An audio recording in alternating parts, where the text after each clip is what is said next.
ହଁ ମୁଁ ମାନିଗଲି ମୁଁ ବହୁତ ଖରାପ, ସମସ୍ତଙ୍କ ପାଇଁ ମୁଁ ବହୁତ ଖରାପ। ହେଲେ ମୁଁ ଜାଣିଛି ତମେ ବି ମୋତେ ଘୃଣା କର। କେବେ ବୁଝିଛ ମୁଁ କ'ଣ ପାଇଁ ଖରାପ ଏତେ? ନା, ସେଇଟା କେବେ ବୁଝିବନି। କେହି କେବେ ତା ମା ପେଟରୁ ଖରାପ ହେଇ ଆସିନଥାଏ। ଯଦି ଖରାପ ହେଇଥାଏ ନା, ତାକୁ ଏ ସମୟ ଆଉ ପରିସ୍ଥିତି ବାଧ୍ୟ କରିଥାଏ। ଆରେ ଏ ଦୁନିଆ ଅଜବ, ଭଲ ସମୟରେ ସମସ୍ତେ ସାଥ ଦେବେ, ହେଲେ ଖରାପ ସମୟ ବେଳେ କେହି ସାଥ ଦେବେନି। କାହିଁକି ନା ଏଠି ସବୁ ମତଲବୀ। ଯଦି ତମେ କାହାକୁ ଭଲ ପାଉଛ ତ ଠିକ୍ ଅଛି, ହେଲେ ତା ପାଖରୁ ବେଶୀ କିଛି ଆଶା କରିବାଟା ଠିକ୍ ନୁହେଁ।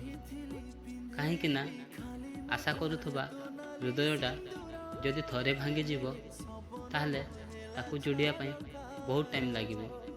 ସେତେବେଳକୁ ତମ ପାଖରେ ଆଉ କିଛି ନଥିବ।